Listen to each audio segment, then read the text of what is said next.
An aqueous solution contains an aqueous solution contains 28% by mass liquid A. An aqueous solution contains 28% by mass liquid A. Bracket में लिखना molecular weight is equal to an aqueous solution containing 28% by mass liquid A. Bracket में molecular weight 140 has a vapor pressure of 160 mmHg. Has a vapor pressure of 160 mmHg at 40 degree centigrade. Calculate the vapor pressure of pure liquid A. Calculate the vapor pressure of pure liquid A. Calculate the vapor pressure of pure liquid A. If vapor pressure of water at 40 degree is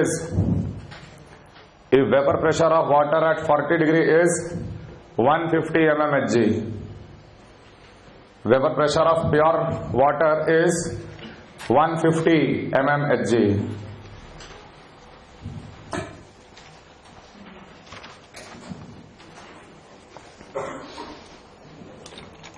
solve कीजिए।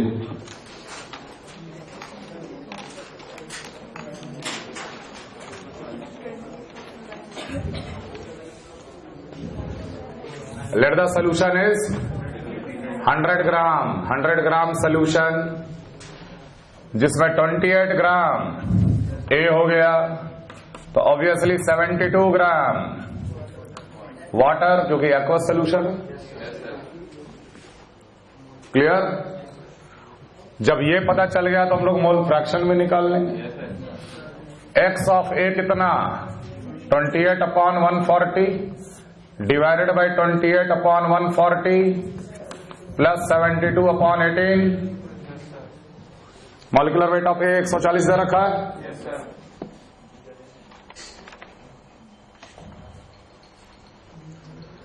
Moles upon total moles और वैसे ही x of water निकल जाएगा 72/18/28/140 plus 72/18।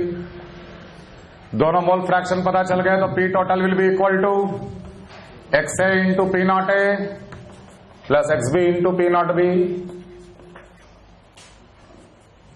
Clear? ये दे रखा है, mole fraction पता चल गया, टोटल वेपर प्रेशर दे रखा है, ए का प्योर निकल जाएगा। तो जो कॉन्सेंट्रेशन टर्म हम लोग पढ़े थे मोल कंसेप्ट में वो एक बार दोहरा जरूर लीजिएगा, क्योंकि हो सकता है कॉन्सेंट्रेशन टर्म का इस्तेमाल करके मोल फ्रैक्शन निकालना पड़े। मोलालिटी दिया है, मोलारिटी दिया है, परसेंट बाय मास दिया है, परसेंट बाय वॉल्यूम दिया है, उससे आपको आना पड़ेगा मोल फ्रैक्शन तक, और मोल फ्रैक्शन का इस्तेमाल हम लोग राउल्स लॉ में कर देंगे। PA is equal to what is PA? 160 mmHg। थोड़ा सवाल थोड़ा अच्छे से 160 क्या है पहले पढ़ो अच्छे से। एक्वस सोल्यूशन का वेपर प्रेशर है, वो सोल्यूशन का वेपर प्रेशर है, ए का नहीं।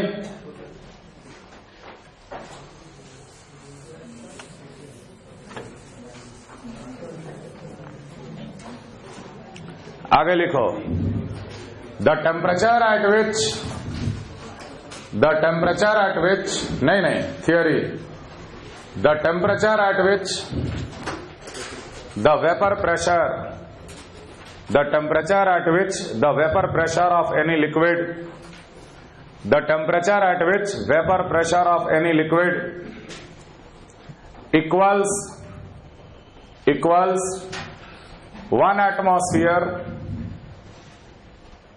The temperature at which vapor pressure of any liquid equals 1 atmosphere or 760 mmHg, 1 atmosphere or 760 mmHg is called normal boiling point, of the liquid, देखो boiling point और normal boiling point में थोड़ा सा अंतर है, बहुत बारीक अंतर है। जब हम लोग एटमॉस्फेरिक प्रेशर को 1 एटमॉस्फेयर मानते हैं तब जो बॉइलिंग पॉइंट आता है वो नॉर्मल बॉइलिंग पॉइंट कहलाता है। लेकिन हो सकता है किसी एक पर्टिकुलर लिक्विड को हम लोग दूसरे एटमॉस्फेयर में रखें जहां पर उसका एटमॉस्फेरिक प्रेशर 1 के बराबर नहीं है, तो वहां सिर्फ बॉइलिंग पॉइंट बोलेंगे। समझ आ रहा? जैसे पहाड़ों पे ले गए, पहाड़ पे क्या है, माउंटेन्स पे क्या है, वहां पे प्रेशर कम होता है, तो वहां पर जो बॉइलिंग पॉइंट आएगा उसको बॉइलिंग पॉइंट बोलेंगे। But normal boiling point is basically defined at sea level, 1 atmosphere जहां एटमॉस्फेरिक प्रेशर है वहां पर हम लोग नॉर्मल बॉइलिंग पॉइंट डिफाइन करते हैं। तो नॉर्मल बॉइलिंग पॉइंट जरूर याद रखना, the temperature at which the vapour pressure of any liquid equals 1 atmosphere. तो जब तक कुछ ना कहे तब तक हमेशा बॉइलिंग पॉइंट को नॉर्मल बॉइलिंग पॉइंट ही मानकर सवाल को सॉल्व करना कि बॉइलिंग पॉइंट पे उस लिक्विड का वेपर प्रेशर कितना हो जाएगा, 760 mmHg या 760 टॉर या 1 एटमॉस्फेयर। क्लियर? ठीक है। अब हम लोग आगे बढ़ेंगे सॉलिड प्लस लिक्विड का solution, where solid solute is non volatile. Solid solute is non volatile and it does not associate or dissociate in solution, and it does not associate or dissociate in solution. For example, there are many examples: sugar, urea, etc. Non-volatile solute in liquid dissolve करके हम लोग एक solution बनाएंगे, solid solute plus liquid solvent. The solid solute is non volatile in nature as well as the solid solute should not associate और dissociate in the solution. वो किसी ion से break नहीं करना चाहिए, वो किसी फॉर्म में डाइमराइज नहीं करना चाहिए, या वो वाटर के साथ रिएक्ट नहीं करना चाहिए। ऐसा टाइप का हम लोग सॉल्यूट इमेजिन करके चल रहे हैं। मान लो एक कंटेनर में प्योर लिक्विड लिया गया, pure liquid solvent at a temperature T। Definitely इसका जो वेपर प्रेशर होगा उसको हम लोग बोलेंगे P0। लेकिन अगर उसी लिक्विड में अगर हम लोग सॉलिड सॉल्यूट प्लस लिक्विड का अगर एक सोल्यूशन बना लिए, सोल्यूशन तैयार कर लिए और उसको सेम टेम्परेचर T पे रखे हैं जो यहां पर रखा हुआ, सेम टेम्परेचर T पे रखे हैं, तो यहां पर जो वेपर प्रेशर आया वो P आया। वेपर प्रेशर जो आया वो P आया। क्या ये P P0 के बराबर होगा? No sir, P is not equal to P0। This P will be not equal to P0. Basically this P will be less than P0 because we know that mu of solvent is always equal to mu naught of solvent plus RT ln x of solvent। तो chemical potential यहां पर इसका क्या है? Mu naught है। क्यों? क्योंकि यहां पर x का वैल्यू क्या है? 1। Mu naught is the maximum chemical potential, maximum tendency to change the state, तब जाकर यहां पर वेपर प्रेशर P0 आया है। लेकिन यहां पर सॉलिड और लिक्विड का अगर सोल्यूशन बना दिए तो यहां पर लिक्विड का जो मोल फ्रैक्शन होगा वो लेस देन 1 हो गया। लेस देन 1 हो गया तो नेगेटिव क्वांटिटी, तो the chemical potential of the solvent molecule will reduce, it will become mu naught minus of something.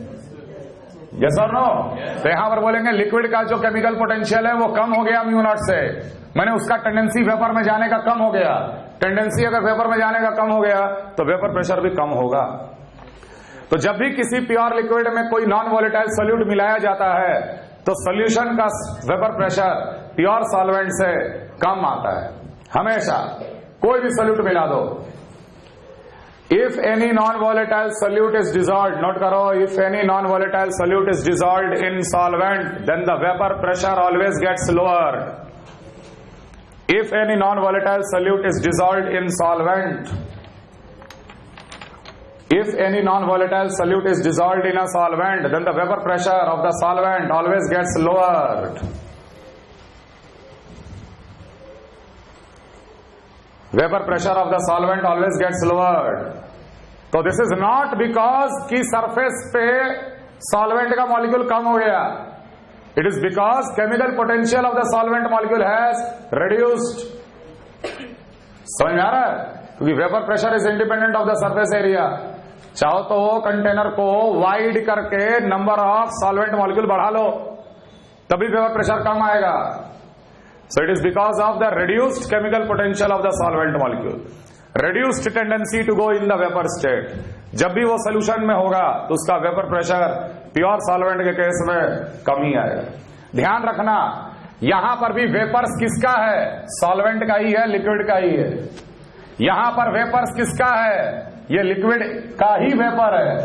यहां पर सॉल्यूट वेपर में नहीं आया है, because it is a non volatile solute. समझ आ रहा है? तो टेंडेंसी कम हो जाने के कारण यहां का वेपर प्रेशर जो होगा वो कम होगा। Okay, applying Raoult's law,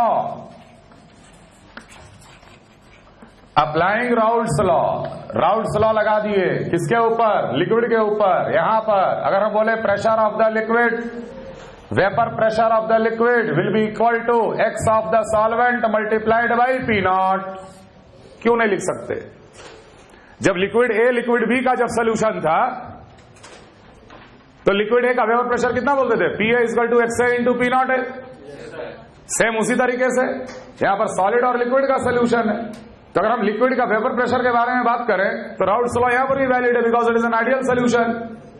the vapour pressure due to the liquid in a solution will be equal to mole fraction of the liquid माने solvent into P nought. P nought क्या है? Pure form vapour pressure.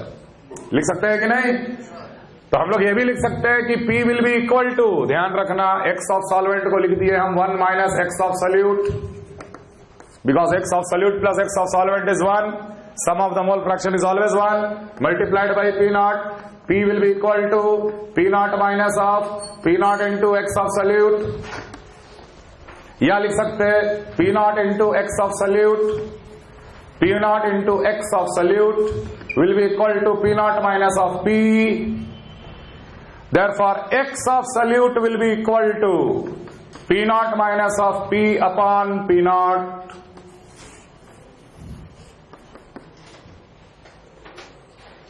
अगला formula इस topic का ध्यान रखना, P naught minus P को बोला जाएगा lowering of vapour pressure, but P naught minus of P upon P not को बोला जाएगा relative lowering of vapour pressure.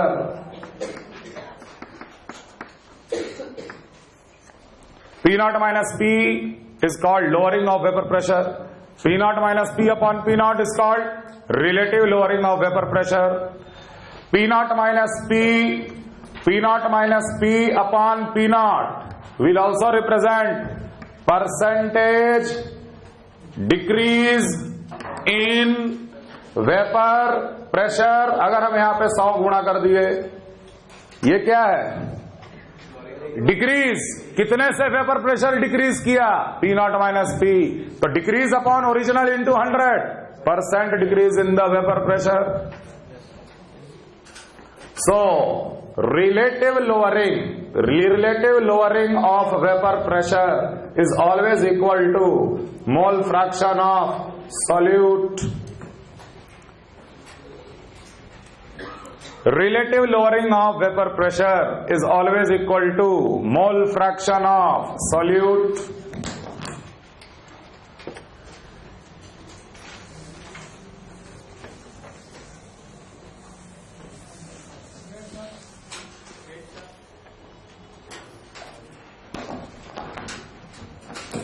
Formula बहुत छोटा है, लेकिन ध्यान रखना है कि सॉल्वेंट और सॉल्यूशन का टेम्परेचर सेम होना चाहिए।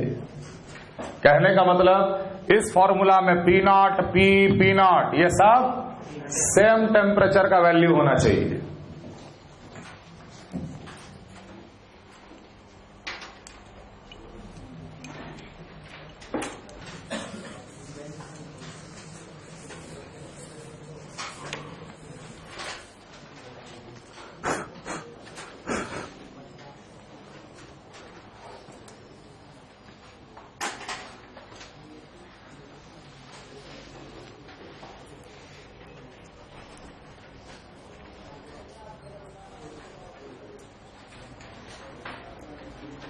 The relative lowering of vapor pressure is always equal to the mole fraction of solute। ठीक है, लेकिन सवाल इस फॉर्मूला से ज्यादा इस्तेमाल एक दूसरा फॉर्म का होता है जो हम कर दे रहे P not minus P upon P not is equal to small N upon small N plus capital N, where small N is the moles of solute, capital N is the moles of solvent. तो हो गया ना ये mole fraction of solute. Clear है? दोनों तरफ -1 कर दे, P not minus P upon P not minus 1 N upon N plus N minus of 1। So ultimately it will become minus of P upon P not is equal to minus of N upon N plus N. यही आएगा ना, minus तो हट गया, reciprocal P naught by P is equal to N plus N upon capital N, again -1, P naught by P -1 is N plus of capital N upon N -1। ऐसा करने से आपके पास एक एक्सप्रेशन आएगा P not minus P upon P, ये P naught नहीं है नीचे, P not minus P upon P is equal to small N upon capital N, moles of solute upon moles of solvent. Clear? Clear? Okay, if I modify it, moles of solvent is mass of solvent divided by molecular weight of solvent. लिख सकते हैं? ठीक। अगर ये मास of solvent kilogram में है तो ये मॉलिक्यूलर वेट भी किस में होना चाहिए? वाटर का मॉलिक्यूलर वेट कितना? 18, लेकिन ग्राम में 18 ग्राम। लेकिन भाई अगर वाटर का मॉलिक्यूलर वेट अगर हम किलोग्राम में पूछें 0.018, बेंजीन का मॉलिक्यूलर वेट किलोग्राम में 0.078। Now what is this term called? P naught minus of P upon P is equal to, it will become moles of solute per kg solvent, which is nothing but molality, small m multiplied by molecular weight of solvent in kilogram। ये ज्यादा काम में आएगा। P naught minus P upon P is molality of the solution multiplied by molecular weight of the solvent in kg। Copy कर लो।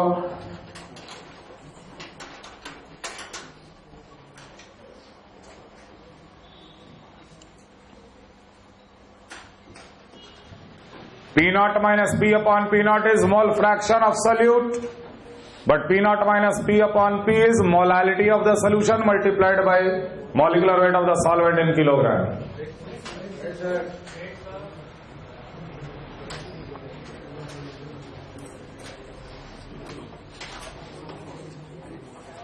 कर लिए copy?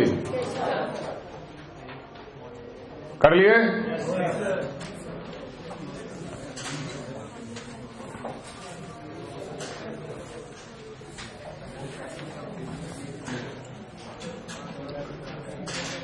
Temperature dependence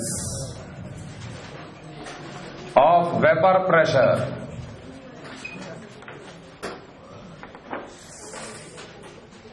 हम लोगों को पता है कि टेम्परेचर पे ही वेपर प्रेशर डिपेंड करता है और किसी भी पैरामीटर पे नहीं।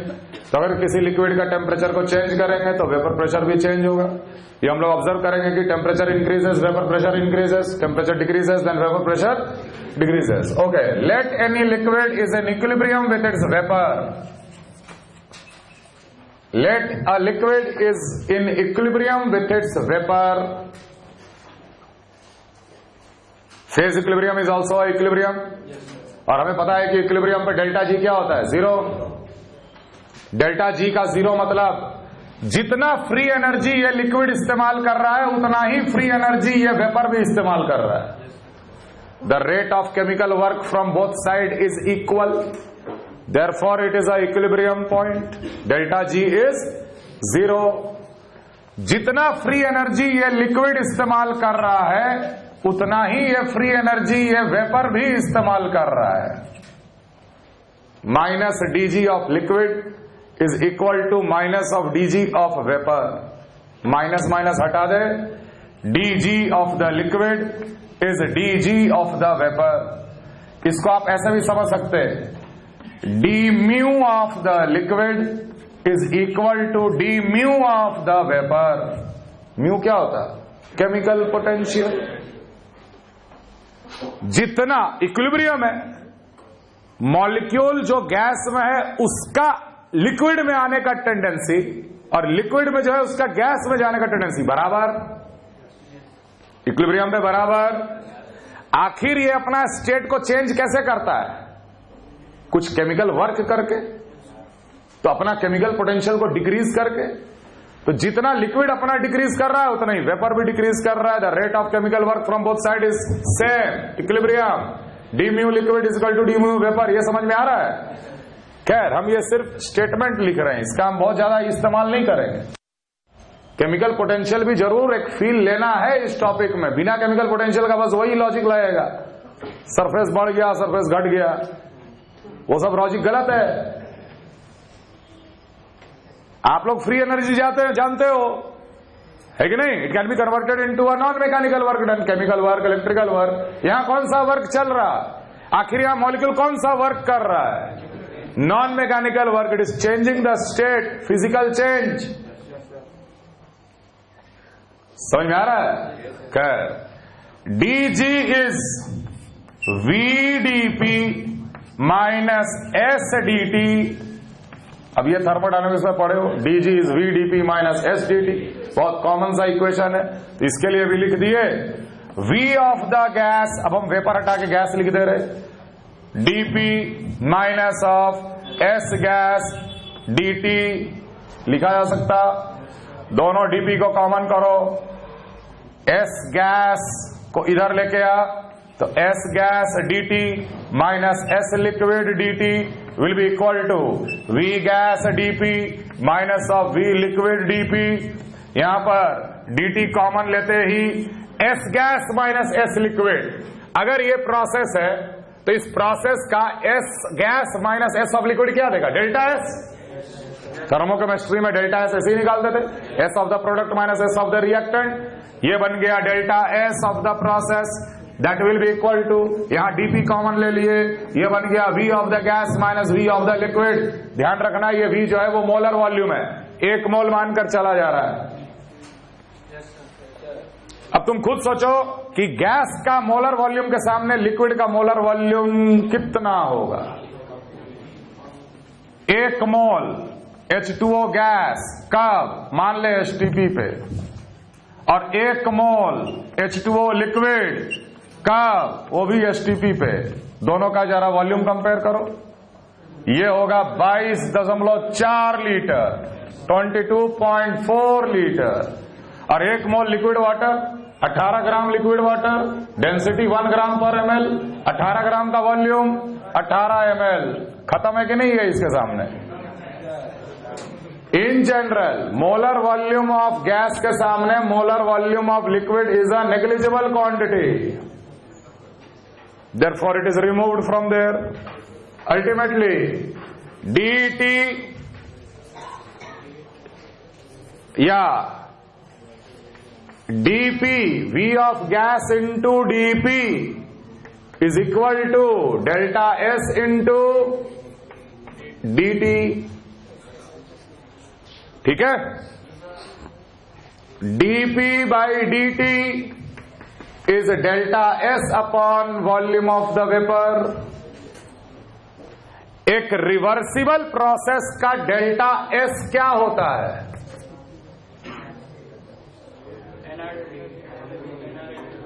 अरे अल्टीमेट आदमी,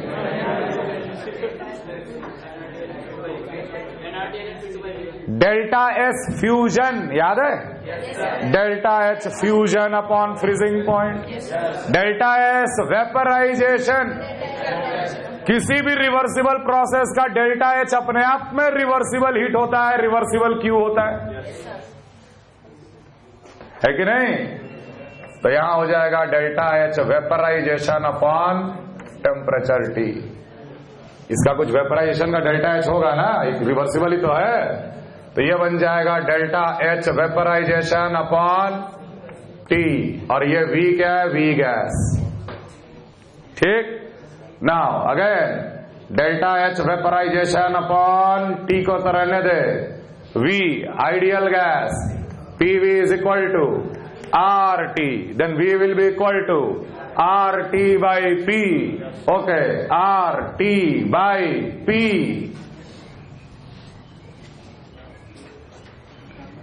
क्लियर? प्रेशर को इस तरफ लेके आ, ये बन जाएगा dP upon P will be equal to delta H vaporisation upon R dt upon T square. Delta H is assumed to be constant between the temperature range T1 and T2।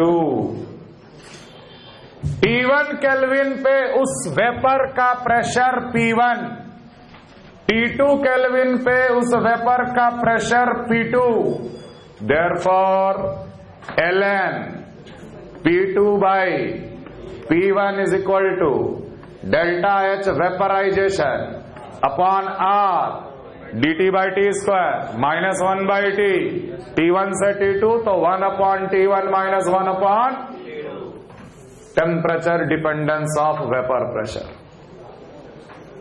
अगर किसी लिक्विड का T1 kelvin पे vapour pressure P1 है, T2 kelvin पे vapour pressure निकल जाएगा, delta H vaporisation चाहिए।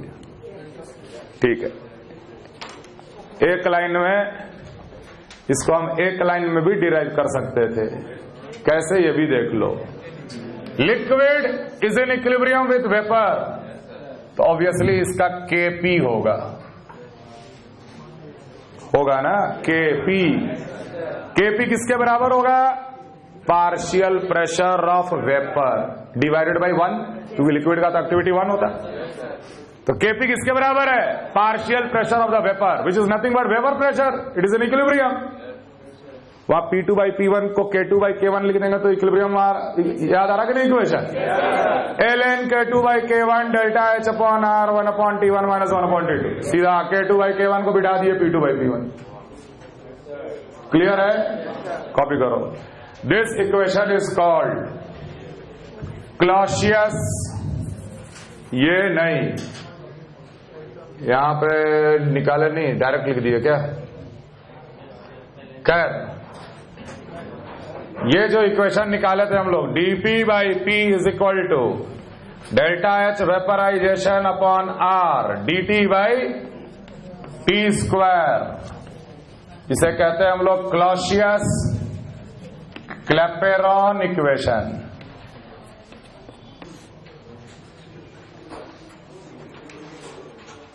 Calculate the vapour pressure lowering caused by adding 50 gram of sucrose, calculate the vapor pressure lowering caused by adding 50 gram of sucrose, molecular weight 342, into 500 gram of water, into 500 gram of water. If the vapor pressure of pure water is 23.8, if the vapor pressure of pure water is 23.8,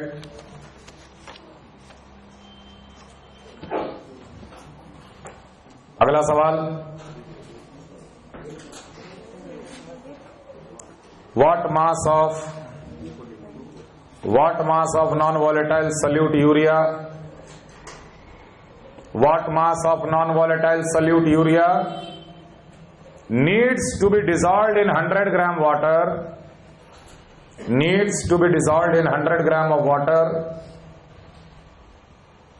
in order to decrease the vapor pressure of water by 25%, needs to be dissolved in 100 gram of water in order to decrease the vapor pressure by 25%. What will be the molality of the solution? What will be the molality of the solution? तीसरा सवाल,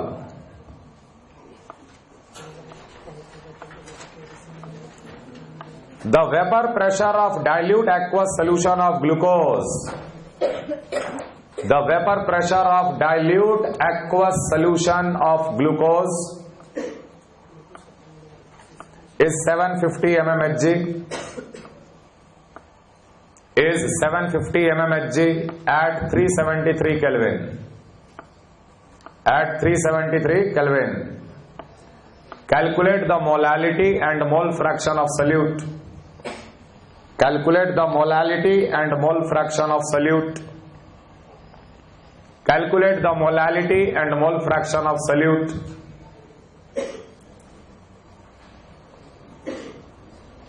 अगला सवाल. Find the vapor pressure of aqueous solution.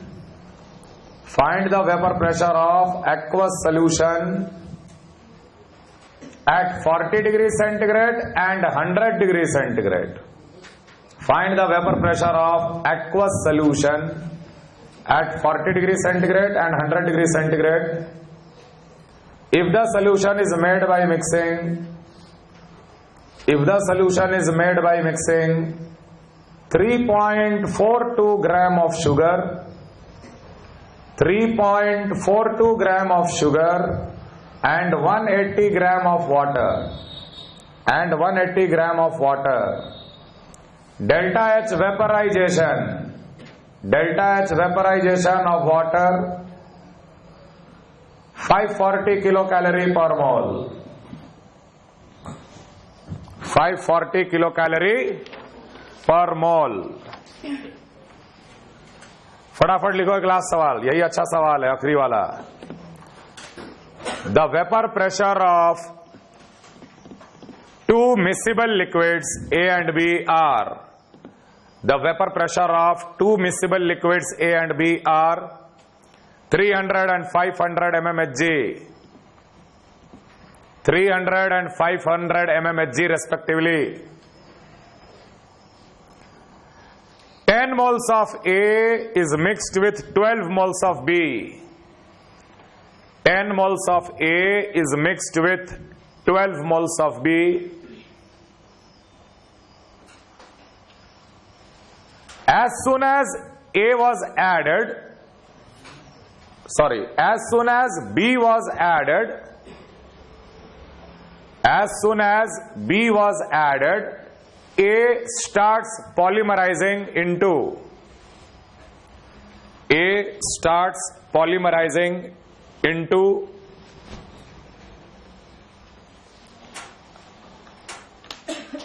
an insoluble solid. A starts polymerizing into an insoluble solid. The polymerization follows first order kinetics. The polymerization follows first order kinetics. Full stop. After 100 minutes,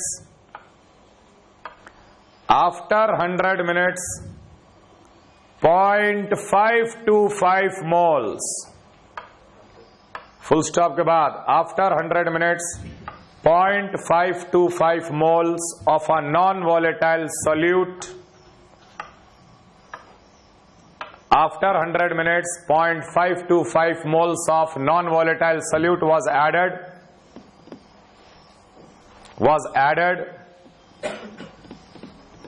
which stops the polymerization process. Which stops the polymerization process. The final vapor pressure of solution was 400. The final vapor pressure of solution was 400 mmHg. Calculate the rate constant of polymerization. Calculate the rate constant of polymerization.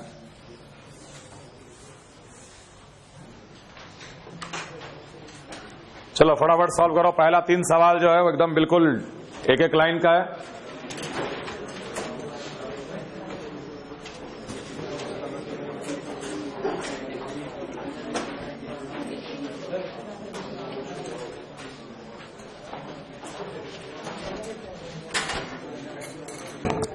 हो गया?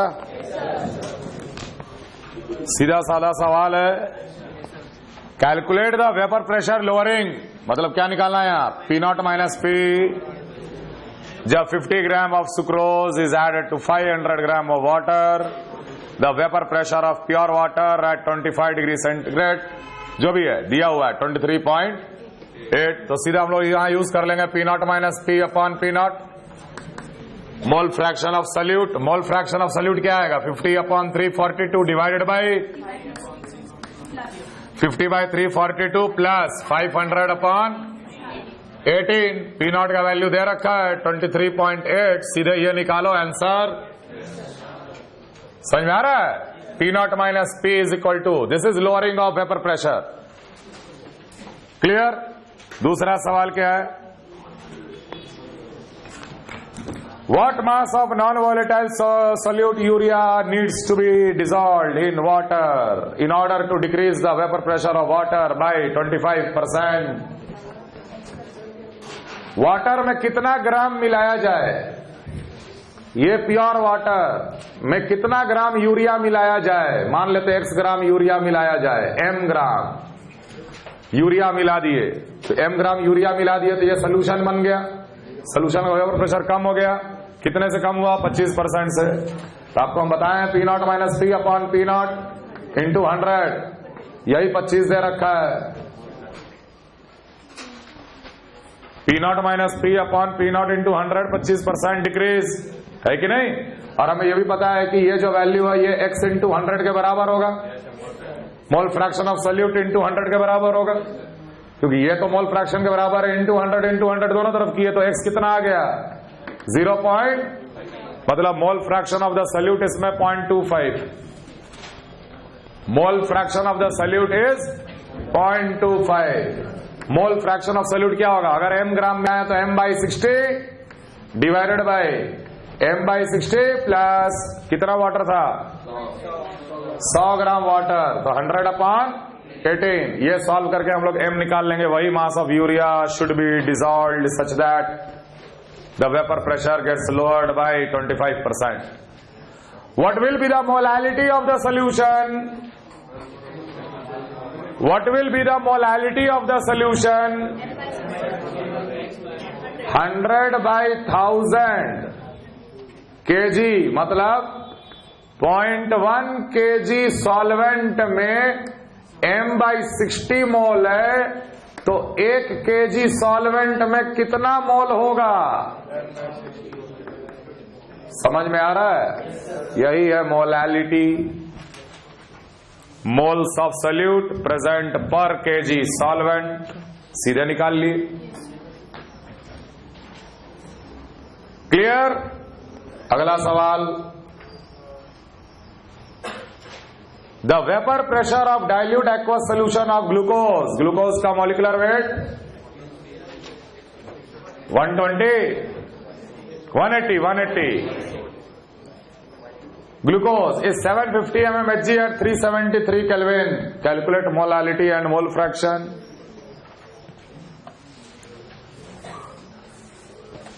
ध्यान रखना कि सवाल में किसी भी liquid का बॉइलिंग पॉइंट पे वेपर प्रेशर नहीं दिया हुआ होता है। किसी भी लिक्विड का बॉइलिंग पॉइंट पे वेपर प्रेशर, क्योंकि बॉइलिंग पॉइंट पे वेपर प्रेशर हमेशा 1 एटमॉस्फेयर होता है। कैसा सोल्यूशन है? एक्वस। जब सोल्यूशन के बारे में कुछ ना लिखा हो, हमेशा एक्वस मान के चलना। खैर यहां पर एक्वस लिख दिया है। एक्वस सोल्यूशन मतलब कि it is a solution of glucose plus water, है कि नहीं? एट टेम्परेचर कितना? 373। अगर हम लोग वाटर को इमेजिन करें, साथ ही साथ प्योर सॉल्वेंट को अगर हम इमेजिन करते 373 पे, तो यहां वेपर प्रेशर 100 डिग्री सेंटीग्रेड, यहां वेपर प्रेशर कितना होता? 760 mmHg होता, और यही पी नॉट होता। टेम्परेचर T सेम रहना चाहिए ना। 373 पे अगर सोल्यूशन का पूछा है वेपर प्रेशर या दिया है, तो हम प्योर सॉल्वेंट का भी तो हम 373 पे ही इमेजिन करेंगे पी नॉट। तो since water aqueous solution, water का बॉइलिंग पॉइंट 373 है, वेपर प्रेशर पी नॉट नहीं दिया, इट इज 760 mmHg। समझ में आ रहा है? सीधे 760 माइनस ऑफ 750, यहां 750 दिया है सोल्यूशन का, डिवाइडेड बाई 760, ये हो गया mole fraction, and 760 minus of 750 divided by 750 will give you the molality multiplied by molecular weight of the solvent in kilogram. देख फॉर्मूला लगाए, P not minus P upon P not कर दिए तो mole fraction आ गया, P not minus P upon P कर दिए तो molality into molecular weight of the solvent in kilogram, molality भी निकल जाए। क्लियर? अगला सवाल,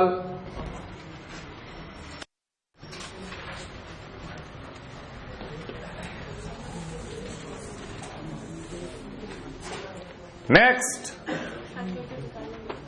find the vapor pressure of the solution at 40 degree centigrade and 100 degree centigrade, aqueous solution, if it is made by mixing 3.42 gram of sugar in 180 gram of water। एक solution बनाया गया जिसमें 180 gram water है और 3.42 gram sugar है। इस solution का आपको 40 डिग्री पे वेपर प्रेशर बताना है और 100 डिग्री सेंटीग्रेड पे भी वेपर प्रेशर बताना है। खाली एक डेटा दे रखा है, delta H vaporisation of liquid water. तो 40 डिग्री पे तो हम डायरेक्ट नहीं बता पाएंगे, क्योंकि वाटर का साथ ही साथ मेरे को वाटर भी तो इमेजिन करना है ना। ये पी नॉट होगा, अगर ये 40 तो ये भी 40 है कि नहीं? तो ये तो पता होना चाहिए, ये नहीं पता है, लेकिन 100 डिग्री पे पूछ दिया, ये तो हम बता देंगे, क्योंकि हमें पता है कि 100 डिग्री पे वाटर का प्योर वेपर प्रेशर कितना होता है, 760। Okay, 760 minus of P upon 760 will be equal to 0.01 upon 10 plus 0.01। Sugar का मॉलिक्यूलर वेट 342, तो moles of sugar 0.01 upon moles of solvent plus moles of solute. बहुत आसानी से आप ये हटा भी सकते हो, कोई दिक्कत नहीं है, नो प्रॉब्लम एट ऑल। 10 के सामने 0.01 नहीं हटाएंगे क्या? क्लियर? तो ये जो P निकला ये कितने टेम्परेचर पर निकलेगा? At 100 degree centigrade. पहला बिट का आंसर हो गया। अब अगर मेरे को इसका 40 पे निकालना है तो मेरे को वाटर का 40 पे चाहिए। अब वाटर का 40 पे कितना आएगा? टेम्परेचर डिपेंडेंस का इक्वेशन लगाएंगे, ln of P at 40 upon P at 100, P2 by P1 is equal to 540 into 10 की power 3 divided by 2। Calorie upon R का वैल्यू कैलोरी में 1 अपॉन T1, ये P1 था, तो T1 कितना? 373 माइनस 1 अपॉन T2 40, 273 प्लस 40 313। इसको solve करके हम लोग ये P नॉट एट 40 निकालेंगे। समझ में आ रहा है? और उसका सेम चीज P naught at 40 minus P at 40 divided by P naught at 40 will be equal to same 0.1 upon, तो P नॉट एट 40 निकाल लो, फिर P एट 40 निकलेगा सोल्यूशन का। सबको समझ में आ रहा है ये सवाल? आखिरी सवाल जल्दी।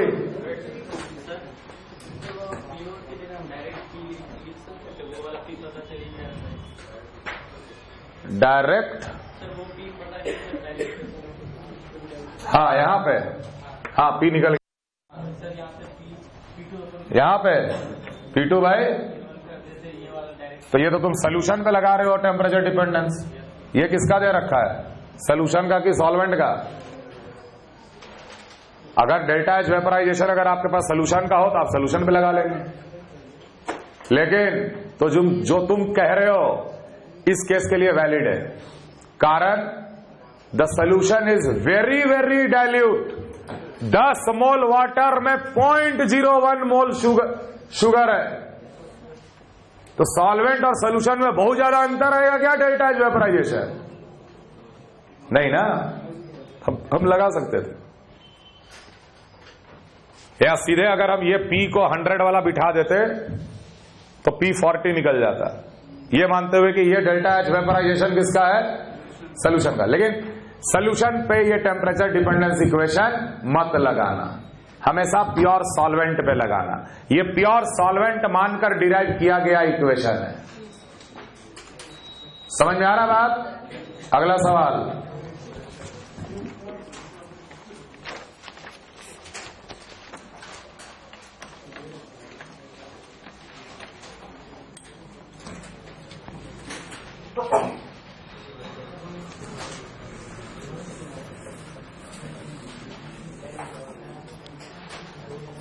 ए का 10 मोल और बी का 12 मोल मिला दिया गया।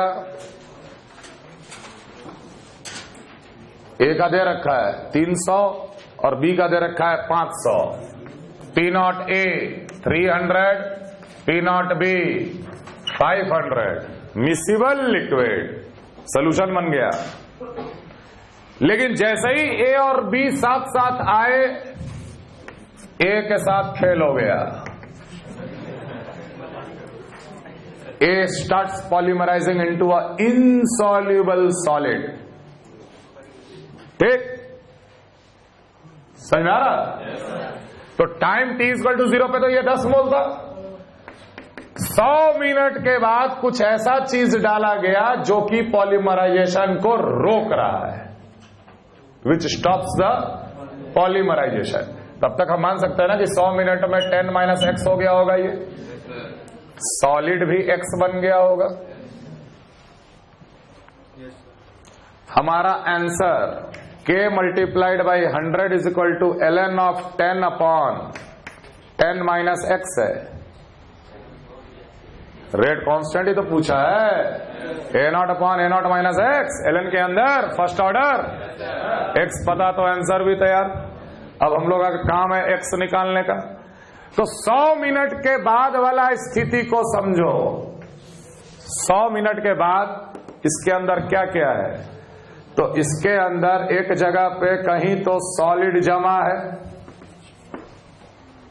B के साथ कुछ नहीं हुआ, मतलब 12 मोल B है, 10 - x मोल A है, और 100 मिनट के बाद 0.525 मोल एक सॉल्यूट भी डाला गया है। और यही तो रोका आते ही।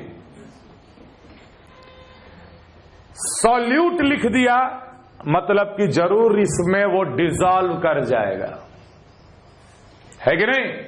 सॉलिड लिख दिया, इनसॉल्युबल सॉलिड, तो क्या ये डिसॉल्व करेगा?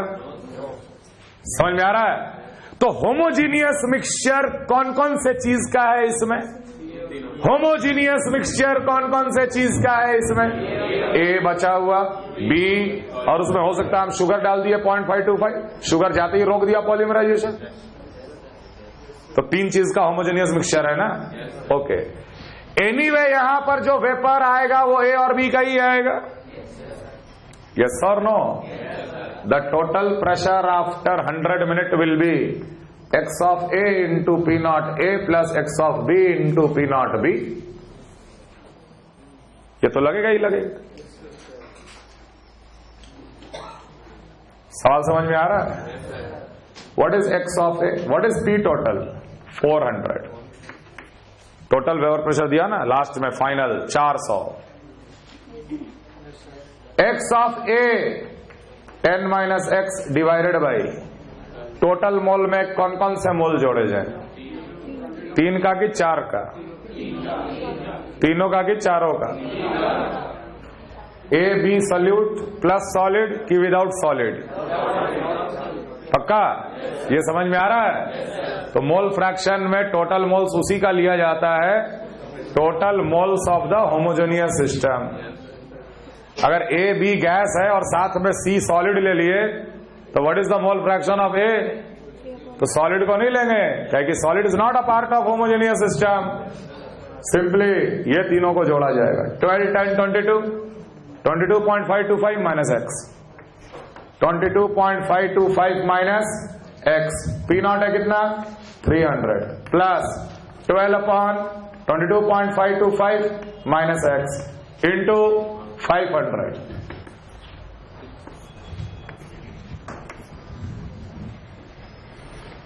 फोर से जरा गुणा करो तो इसे, तो -4x और 4 5 20 0 2 4 2 8 to 10 0 1 4 5 20 21 कितना आ रहा है? जरा कर गुणा कर,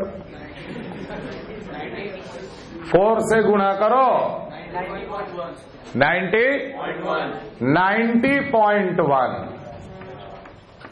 -4x is 10 minus x into 3, that is 30 minus of 3x plus 12 5 देख रहे हो कितना बढ़िया नंबर आ रहा है?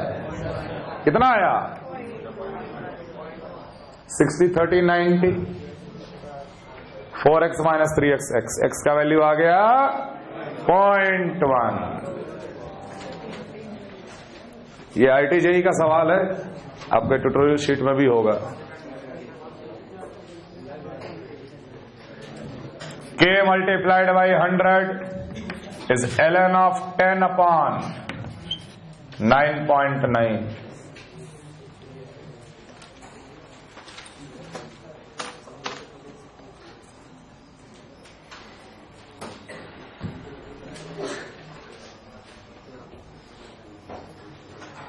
Clear everyone? Yes, sir.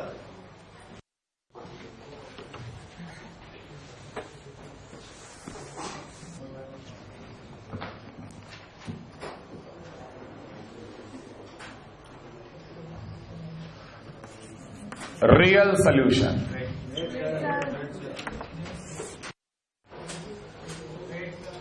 फिर से हम लोग आएंगे आइडियल पे, लेकिन हम लोग आइडियल का दो चीज देख लिए, एक तो लिक्विड प्लस लिक्विड सोल्यूशन किस तरीके से डील करना है, और लिक्विड प्लस सॉलिड सोल्यूशन में किस तरीके से डील करना है। क्लियर? रियल सोल्यूशन का थियोरेटिकल पार्ट है, इसमें कोई न्यूमेरिकल नहीं, बस एक दो इंफॉर्मेशन याद रखिएगा। रियल सोल्यूशन में पहला category normal deviation, real solution. Obviously इसका delta H mixing nearly equal to 0, delta V mixing is nearly equal to 0। एक सोल्यूशन क्लोज्ड कंटेनर में A प्लस B, इधर है प्योर B, इधर था प्योर A, सब टेम्परेचर T पे।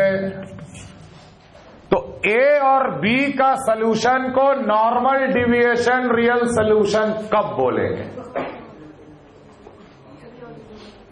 जब A और B दोनों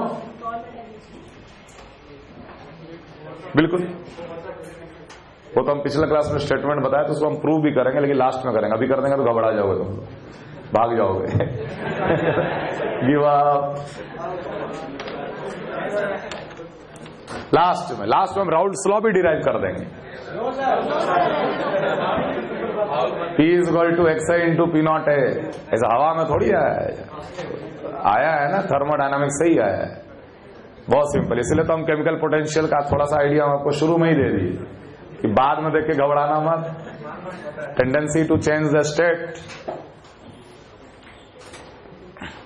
खैर, A and B का solution will be called as normal deviation only if the total vapor pressure here should not exceed the maximum of pure and should not be less than minimum of pure।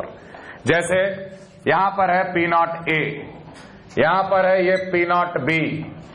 Okay, let P not A is less than P not B, मतलब A is less volatile, B is more volatile. बोलेंगे ना, ये बताया था ना पिछले class में, जिसका वेपर प्रेशर ज्यादा आएगा वो ज्यादा वॉलेटाइल होता है।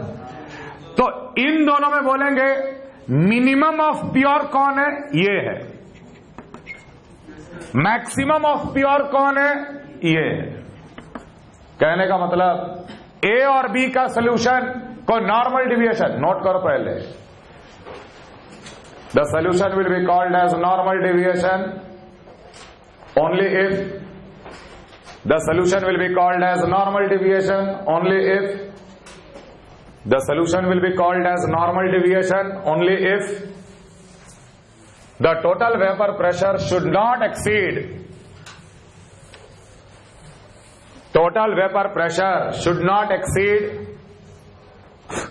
the maximum of pure. The total vapor pressure should not exceed maximum of pure, and it should not be less than minimum of pure. It should not be less than minimum of pure. तो इसे normal deviation real solution हम लोग तब कहेंगे जब total vapour pressure less than P naught B, total vapor pressure is greater than P naught A. Minimum से कम नहीं होना चाहिए टोटल वेपर प्रेशर और मैक्सिमम से ज्यादा नहीं होना चाहिए, तो तब जाके उस सोल्यूशन को हम लोग क्या बोलेंगे, नॉर्मल डिविएशन रियल सोल्यूशन बोलेंगे। जैसे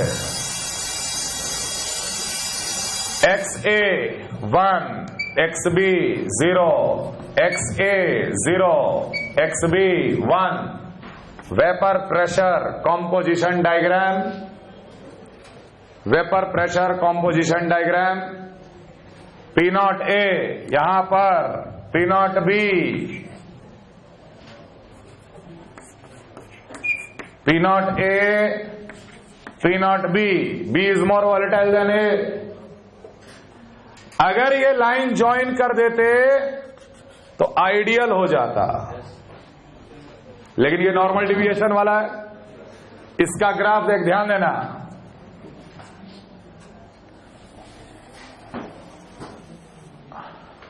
इस टाइप का। कहीं भी सॉल्यूशन का vapour pressure P naught B से ज्यादा नहीं है। ग्राफ ऐसे जाके ऐसे आता तो बोलते जो यहां पर सॉल्यूशन है क्रॉस कर गया मैक्सिमम को।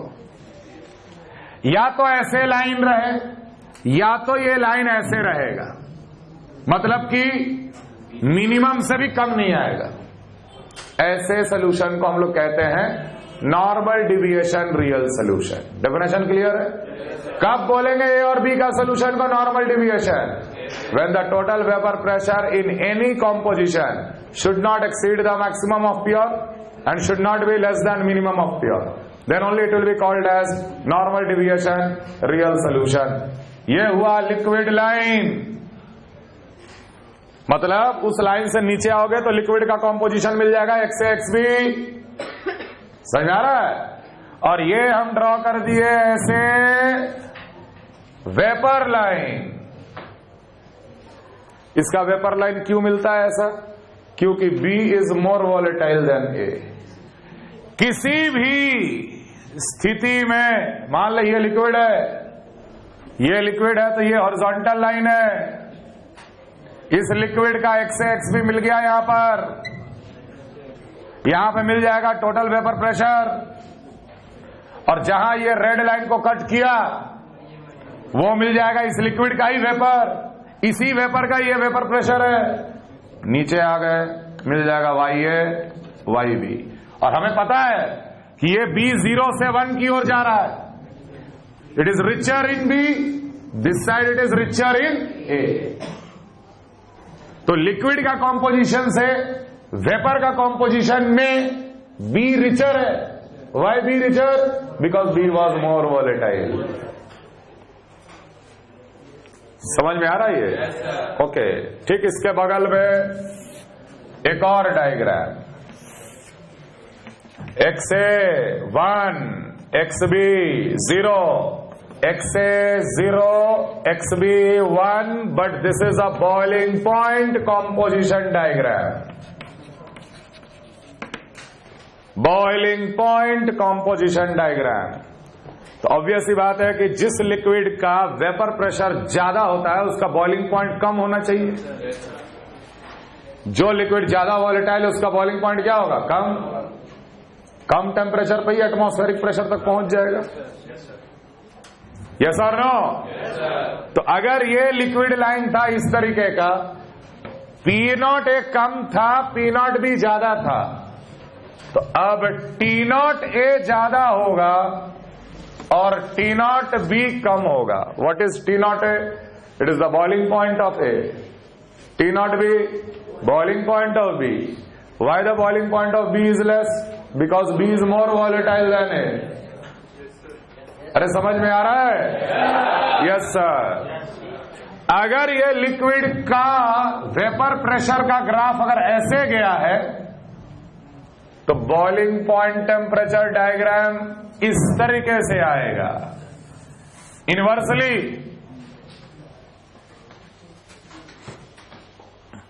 आएगा ना, इनवर्सली. अगर ये वेपर प्रेशर धीरे धीरे बढ़ रहा है बी तक तो बॉइलिंग पॉइंट धीरे धीरे घट, क्योंकि जिस लिक्विड का वेपर प्रेशर ज्यादा होता है उसका बॉइलिंग पॉइंट कम होता है. Boiling point is inversely proportional to vapour pressure, एक तरह से अगर कंपैरिजन करना है किसी दो लिक्विड का तो. ठीक, ये लिक्विड लाइन और साथ ही साथ ये मिलेगा आपको वेपर लाइन. ऐसा क्योंकि बी इज मोर वॉलेटाइल. अगर हम यहां का लिक्विड के बारे में ध्यान दें तो यहां तो मेरे को मिला XAXB है ना. बॉइलिंग पॉइंट पे ये मिला मेरे को वेपर, उसका वेपर कैसा मिला, ये YAYB मिला. और यहां पर क्या मिला, आगे बढ़े उसका बॉइलिंग पॉइंट मिल गया. है कि नहीं है? यहां पे YB जो है वो XB से ज्यादा है कि नहीं? क्यों ज्यादा है? क्योंकि B ज्यादा वॉलेटाइल था, इसलिए नेचर ऑफ कर्व ऐसा मिलता है. ठीक है, ओके सर. नाउ सी, उसके बाद कॉपी करना. मान लो कंटेनर में या अपैरेटस में मैंने इस पॉइंट का लिक्विड सॉल्यूशन को ले लिया. ठीक है, टेम्परेचर T1 मेंटेन किए, ये बॉईल होने लगा. टेम्परेचर T1 मेंटेन करेंगे तो बॉईल होगा ना. टेम्परेचर T1 मेंटेन किए तो बॉईल होगा. 1 मिनट के बाद क्या सीन होगा? 1 मिनट के बाद यह सीन होगा. हमें पता है कि B ज्यादा वॉलेटाइल है, A कम वॉलेटाइल है.